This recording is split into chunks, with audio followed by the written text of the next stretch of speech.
আমরা আসলে এখন যদি আল্লাহর রহমত পেতে চাই এবং আমাদের জীবনটাকে আল্লাহ পাকের আনুগত্যে, দাসত্বে, অহংকার মুক্তভাবে তওবা ইস্তেগফারের মধ্য দিয়ে কাটাতে চাই, তাহলে আসলে কি কি পয়েন্টস আমাদের কাজ করা দরকার? জাস্ট পয়েন্টসগুলো বলছি। 1 নাম্বার হচ্ছে জ্ঞান অর্জন করতে হবে। যে জ্ঞান আল্লাহ পাক আদম আলাইহিস সালামকে শিখিয়েছেন, ওই জ্ঞান চর্চা যদি আমরা বাড়াই, কোরআন সুন্নাহ ওহীর জ্ঞানের চর্চা যদি আমরা বাড়াই, ইনশাআল্লাহ লাগবে না 15 মিনিট, আমি 5 মিনিট শেষ করছি। ওহীর জ্ঞানের চর্চা যদি আমরা বাড়িয়ে দেই, দেখবেন ইনশাআল্লাহ আল্লাহ পাক আপনার সম্মান, আপনার রিজিক, আপনার প্রতি করুণা, দয়া, মায়া, মহব্বত সব বাড়িয়ে দেবে ইনশাআল্লাহ। এটা প্রথম পয়েন্ট। প্রিয় ভাইয়েরা, যারা আজকে লেকচার শুনছেন, যারা পরবর্তীতে অনলাইনে শুনবেন, ওহীর জ্ঞানের চর্চা। আমি বলছি না আপনি ডাক্তার হবেন না, ইঞ্জিনিয়ার হবেন না, জেনারেল লাইনে পড়বেন, এই কথা আমি বলতে যাবো না কখনো। কারণ আমি জানি, আর কেউ বলুক না বলুক, অ্যাটলিস্ট আমি জানি এই ওয়ার্ল্ডকে ডিল করতে হলে বর্তমান এইসব আধুনিক জ্ঞানের কোনো বিকল্প নাই। কিন্তু এই জ্ঞানটার সাথে কোরআন সুন্নাহর জ্ঞান থাকতেই হবে। যখন এই দুইটা জ্ঞান একত্রিত হবে, ইনশাল্লাহ এই জাতিকে ঠেকানোর কেউ থাকবে না ইনশাল্লাহ। এই সহজ সরল কথাটা আমরা বোঝাতে ব্যর্থ হচ্ছি, অথবা কিছু মানুষ ইন্টেনশনালি এটাকে ঘুরিয়ে ফিরে উল্টা ব্যাখ্যা করছে। আর হ্যাঁ, এটা স্বীকার করছি, কিছু মানুষ আছে, কিছু ব্যাকডেটেড থিঙ্কিংস আছে আমাদের মধ্যে, যে আমরা আধুনিক শিক্ষাটাকে অনেক সময় গুরুত্ব দিচ্ছি না। এটা ঠিক নয়, এটা আমার মত। পরিবেশ বজায় রেখে, ইসলামী পরিবেশ বজায় রেখে আধুনিক শিক্ষায় শিক্ষিত হতে কোনো সমস্যা আছে? আর আধুনিক এই শিক্ষাগুলো অনইসলামিক শিক্ষা নয়। আপনি যে কোনো এডুকেশনের বেসে যান, ম্যাথামেটিক্সে যাবেন, অ্যালজেব্রায় যাবেন, আপনি কেমিস্ট্রিতে যাবেন, ফিজিক্সে যাবেন, বায়োকেমিস্ট্রি যাবেন, জ্যোতির্বিজ্ঞানে যাবেন, মেডিকেল সায়েন্স, প্রত্যেকটাতে দেখেন মুসলিমদেরকে খুঁজে পাবেন আপনি। প্রত্যেকটা গোড়াপত্তন গিয়ে আপনি দেখবেন মুসলিমদের হাতেই হয়েছে। আব্বাসীয় খেলাফত যখন ছিল, তখন এই বাগদাদ ছিল জ্ঞানের রাজধানী। ওইরকম লাইব্রেরি কি বিশ্বে কখনো হয়েছে? এখন আমরা মনে করছি জ্ঞানের লাইব্রেরি মনে হয়, জ্ঞানের রাজধানী মনে হয় ব্রিটেন, হার্ভার্ড, কেমব্রিজ, অক্সফোর্ড। এটা কবে এসেছে ইতিহাসে? ইতিহাস কি 100 বছরের? হাজার হাজার বছর চলে গেছে। হিস্ট্রি পড়েন। তো এখানে আমার কথা হচ্ছে একদম ক্লিয়ার, নিট অ্যান্ড ক্লিয়ার, যে আমাদেরকে উভয় দিকের জ্ঞানই অর্জন করতে হবে, বোধ কোরআন সুন্নাহ এবং আধুনিক জ্ঞান। এই দুটো জ্ঞান যখন আপনি একত্রিত করবেন, ইনশাআল্লাহ দেখবেন আল্লাহ চাইতো কোরআন এবং সুন্নাহকে হাতে নিয়ে এই বিশ্বের চ্যালেঞ্জগুলোকে ফেস করা যাবে ইনশাআল্লাহ। আল্লাহ পাক তৌফিক দান করুন, আমিন। প্রথম যেটা বিষয়, আল্লাহ পাকের রহমত পেতে হলে আল্লাহর ওহীভিত্তিক জ্ঞানের চর্চা বাড়াতে হবে। এই জ্ঞানের চর্চা বাড়ালে ব্যক্তি, পরিবার, সমাজ, রাষ্ট্র সবাইকে আল্লাহ পাক সম্মানিত করবে ইনশাআল্লাহ। আল্লাহ পাক রহম করবেন, ক্ষমা করবেন, ইনশাআল্লাহ দুনিয়াতেও সফল করবেন, পরকালেও জান্নাত দিবে ইনশাআল্লাহ তাআলা। আর আমরা তো দেখলাম আল্লাহ পাকে জান্নাত দেওয়ার জন্য একটা ঘটনা যথেষ্ট। একটা কুকুরকে পানি পান করিয়েছে, একবার খালি বলেছে আল্লাহ তোমার ভয়ে কাজ করেছে, বাস। আবার জাহান্নামে যাওয়ার জন্য একটা ঘটনা এনাফ, খালি বলেছে যে আল্লাহ তোকে মাফ করবে না, বাস জাহান্নাম। আল্লাহ পাক জানেন এন্ড অফ দ্য ডে কে জান্নাতে যাবে আর কে জাহান্নামে যাবে। অহংকারের কোনো সুযোগই নাই। এক মিনিট একটা কথা বলতে চাই, যে এখন অনেক মুসলিমদের মধ্যে একটা ট্রেন্ড চলে আসছে, একটু ইসলাম প্র্যাকটিস করলেই অন্যকে আন্ডার এস্টিমেট করা শুরু করে না? এখন তো অনলাইনের যুগ, আর এখন তো কাজ করতে কোনো শ্রম লাগে না, খালি ঘরে বসে শুয়ে 2টা লাইন লিখলেই কাজ শেষ। ঘরে বসে শুয়ে ফেসবুকে 2টা লাইন লিখলেই কাজ শেষ। আর কনস্ট্রাকটিভ কাজের তো কোনো খোঁজ খবরই নাই। এগুলো সহজ, এই কারণে দেখা যায় বর্তমান যুগে সমালোচনা, গীবত, আন্ডার এস্টিমেট করা, এগুলো সংস্কৃতি বেড়ে গেছে। এগুলোর মধ্য দিয়ে আমরা দিন পালন করার পরেও ক্ষতির মধ্যে আছি। এমন হতে পারে যে ব্যক্তি বা যে দল বা যে রাজনৈতিক দল বা যে ধর্মীয় দল যার বিরুদ্ধে আমি নিজের কলমগুলো ঘোরাচ্ছি, হতে পারে তার মধ্যে এমন মানুষ আছে যে আমার আগে জান্নাতে চলে যাবে, হতেই পারে।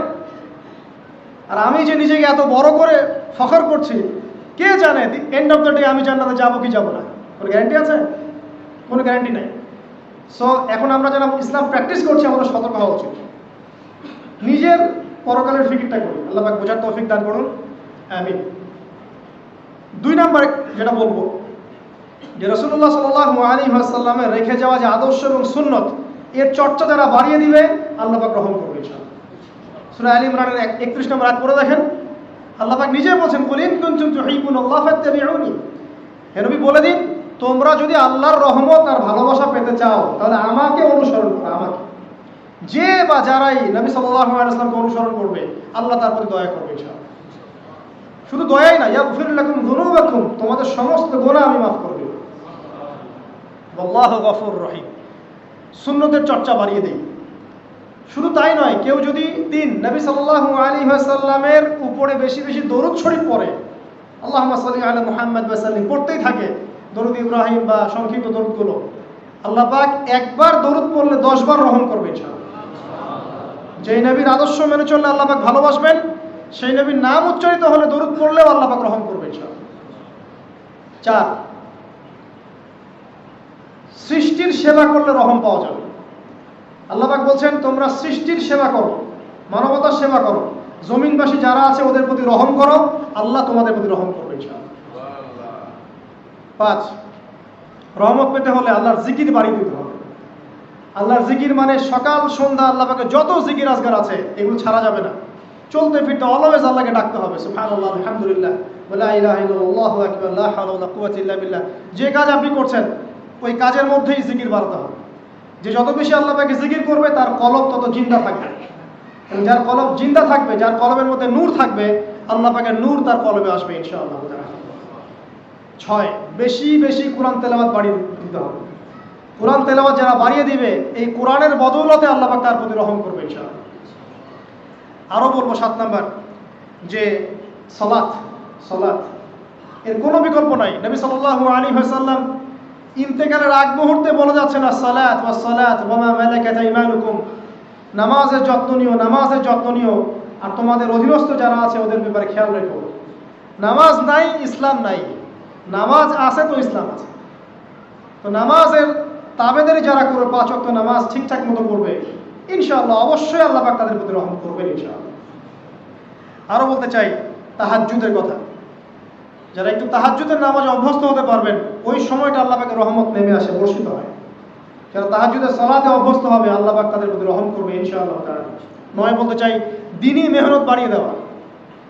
যাদের ফিকির দিনকে নিয়ে, কিভাবে আমি দিন পালন করব, কিভাবে দিনের প্রচার করব, দিনের জ্ঞান অর্জন করব, এর প্রসার ঘটাবো, দিনটাকে মানুষের কাছে পৌঁছে দেব, এই ফিকির যাদেরকে তাড়িয়ে বেড়ায়, ইনশাআল্লাহ আল্লাহ পাক ওদেরকে এই জমিনে রহম করবে ইনশাআল্লাহ। আল্লাহ পাক দাওয়াতি কাজ বাড়িয়ে দেন, দিনের ফিকির বাড়িয়ে দেন, ইনশাআল্লাহ তাআলা আল্লাহ পাকের রহমত পাওয়া যাবে ইনশাআল্লাহ। আরেকটা কথা আছে 10-এ গিয়ে বলবো, পিতামাতার খেদমতের কথা। পিতামাতার খেদমত এমন একটা জিনিস যেটা করলে পরে আল্লাহর রহমত নেমে আসে। একজন ব্যক্তি কবিরা গুনাহ করেছে, নবীর কাছে গিয়ে বলছে, আমার ক্ষমার কি কোনো রাস্তা আছে? নবী সাল্লাল্লাহু আলাইহি ওয়াসাল্লাম বলছেন, তোমার মা কি বাসায় আছে, জীবিত আছে? হ্যাঁ, জীবিত আছে। বাসায় যাও, তুমি মায়ের খেদমত করো, তোমার সমস্ত গুনাহ মাফ হয়ে যাবে ইনশাআল্লাহ। আপনার ওয়াইস কারণীর নাম শুনেছেন না? শুনেছেন না? তাকে এত বড় মর্যাদা দেওয়া হবে কিয়ামতের মাঠে। এর পিছনে কারণ কি জানেন? সেই ব্যক্তি মাশাআল্লাহ তার মায়ের খেদমত করত। 3 বার বলেছেন নবী সাল্লাল্লাহু আলাইহি ওয়াসাল্লাম, আমাদের সবচেয়ে সেরা এবং ভালো ব্যবহার পাওয়ার অধিকার হচ্ছে মায়ের, তারপরে মায়ের, তারপরে মায়ের, তারপর বাবা। পিতামাতার খেদমত করলে আল্লাহর রহমত নেমে আসে। আর একজন ব্যক্তি বলছিল, আমার বাসায় তো মাও নাই ইয়া রাসূলুল্লাহ, আমি কি করব? তখন নবীজি বলছেন, তোমার কি খালা আছে? খালা বেঁচে আছে? খালা বেঁচে আছে, খালার খেদমত করো। এখনকার এই বিশ্বে দেখেন সম্পর্কগুলো কিন্তু ভেঙে যাচ্ছে। পিতা মাতা, ভাই বোন, আত্মীয় স্বজন, প্রতিবেশীর তো খবরই নেই, আমি তো জানি না আমার পাশের ফ্ল্যাটে কে থাকে। হ্যাঁ, অবস্থা এমন। তো সমাজের উপকার করলে, জনকল্যাণমূলক কাজ করলে, পিতামাতার খেদমত করলে, আত্মীয়তার বন্ধন অটুট রাখলে, এবং অন্যের সমস্যার সমাধান করার জন্য মানব সেবামূলক কাজ করলে আল্লাহর রহমত নেমে আসে। আজকে আমি 10টা বলেছি, ছাড়া আরো অনেক কাজ আছে যেগুলো নিয়মিত করতে থাকলে আল্লাহ রাব্বুল আলামিনের রহমত নেমে আসে। মোটা দাগে জ্ঞান অর্জন, মোটা দাগে নবী সাল্লাল্লাহু আলাইহি ওয়াসাল্লামের সুন্নাহ অনুসরণ, আল্লাহর ওহীর জ্ঞানের প্রচার প্রসার ঘটানো, দিনকে নিয়ে ভাবা, দিনের ফিকির করা, কোরআন তেলাওয়াত বাড়ানো, জিকির বাড়ানো, বেশি বেশি ইস্তেগফার করা, তওবা করা, বেশি বেশি ইস্তেগফার করা, আল্লাহর কাছে দোয়া করা, নামাজ তাহাজ্জুদ বাড়িয়ে দেয়া, আত্মীয়তার সম্পর্কগুলো বজায় রাখা, ঠিক আছে, আল্লাহ পাকের জমিনে দিনের প্রচার প্রসারের চেষ্টা করা, এবং সর্বোপরি ঈমান, ইসলাম এবং তাকওয়া বজায় রেখে যারা চলবে, ইনশাআল্লাহ আল্লাহ পাক এই দুনিয়াতেও তাদের প্রতি রহম করবেন ইনশাআল্লাহ, পরকালেও তাদের প্রতি রহম করবেন ইনশাআল্লাহ আযজা ওয়া জাল। সর্বশেষ একটা হাদিস বলে শেষ করছি। রাসূলুল্লাহ সাল্লাল্লাহু আলাইহি ওয়াসাল্লাম বলেছেন, আল্লাহ রাব্বুল আলামিন যখন এই পুরো মহাবিশ্ব সৃষ্টি করেছেন, তার রহমতটাকে তিনি 100 ভাগে ভাগ করেছেন। কত ভাগে? 100 ভাগে। তার অনলি একটা ভাগ, মাত্র একটা ভাগ আল্লাহ রাব্বুল আলামিন পুরো মহাবিশ্বে ছড়িয়ে দিয়েছেন, এক ভাগ। আর আপনাদেরকে আমি অন্য একটা লেকচারে বলেছিলাম, সমুদ্রের ধারে যখন আপনি হাঁটবেন বা নদীর তীরে যখন আপনি হাঁটবেন, ওখানে একটা বালুর যে পরিমাণ অবস্থান, এই পুরো মহাবিশ্বে কিন্তু পৃথিবীর অবস্থান তার চেয়েও কম। যারা সায়েন্স পড়েছেন তারা জানে, পুরো মহাবিশ্বে পৃথিবীর অস্তিত্ব এর চেয়েও কম, একটা বালুর কণার চেয়েও কম। মহাবিশ্ব এত বড়, এই পুরো মহাবিশ্বে আল্লাহ পাক এক ভাগ রহমত বন্টন করে দিয়েছে সৃষ্টিজীবের মধ্যে। এতে করে আপনি দেখবেন একটা কুকুর পর্যন্ত তার বাচ্চাকে কিন্তু আদর করে, একটা গাভী তার বাচ্চার গা পরিষ্কার করে, তাই না? আর আমরা তো আমাদের বাচ্চাদের জন্য যা করি আপনারা দেখতে পাচ্ছেন। বাকি 99 ভাগ রহমত আল্লাহ রাব্বুল আলামিন তার নিজের কাছে গচ্ছিত রেখেছেন, যা দিয়ে কিয়ামতের মাঠে আল্লাহ পাক বান্দাদেরকে মাফ করবে ইনশাআল্লাহ। অতএব সর্বশেষ কথা হচ্ছে, আমরা যারা আল্লাহ থেকে দূরে আছি, হতাশ হওয়ার কোনো কারণ নেই। লা তাকনাতু মির রাহমাতিল্লাহ। নামাজ পড়ছেন না, আজকেই ফিরে আসেন। রোজা রাখেন নাই, আজকেই ফিরে আসেন। নামাজ এবং রোজা যা রাখেন নাই, ক্যালকুলেট করেন কত ওয়াক্ত নামাজ পড়েন নাই, কত মাসের রোজা রাখেন নাই, রাখার কাজা করার চেষ্টা করেন। যাকাত দেন নাই, হিসেব করেন, যাকাত দিয়ে দেন। সুদ খেয়েছেন, তওবা করে আজকেই ফিরে আসেন। জেনা করেছেন, আজকেই ফিরে আসেন। মানুষকে ঠকিয়েছেন, তার টাকা ফেরত দিয়ে দেন। সম্পত্তি জোর করে আত্মসাৎ করেছেন, ফেরত দিয়ে দেন। কাউকে গালি দিয়েছেন, গোপনে তাকে গিয়ে বলেন, ভাই আপনাকে গালি দিয়েছিলাম, আমাকে মাফ করে দিন।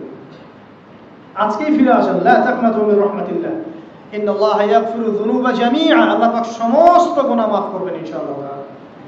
অতএব তরুণ সমাজে যারা হতাশ, পাপে নিমজ্জিত আছো, নামাজ পড়ছো না, হারাম অ্যাফেয়ার্সে আছো, মাদক খাচ্ছ, এইসব অশ্লীল কাজে সময় নষ্ট করছো, বেপরদায় ঘুরছো, হ্যাঁ, পিতামাতার সাথে রুড বিহেভ করছো, তোমার বয়সটাকে নষ্ট করছো, দিনের জন্য 3 দিন সময় লাগাতে পারলে না, কোরআন পড়া শিখতে পারলে না, কিছুই করছো না, হতাশ হয়ে মন থেকে, ভিতর থেকে আল্লাহকে ডাকো।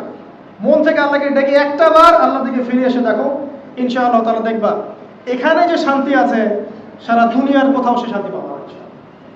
এবং এই শান্তি নিয়ে তুমি যদি দুনিয়ার জীবন শেষ করতে পারো, তোমার কবর হবে শান্তিময়, তোমার হাসর হবে শান্তিময়, পুলসিরাত শান্তিময় হবে ইনশাআল্লাহ।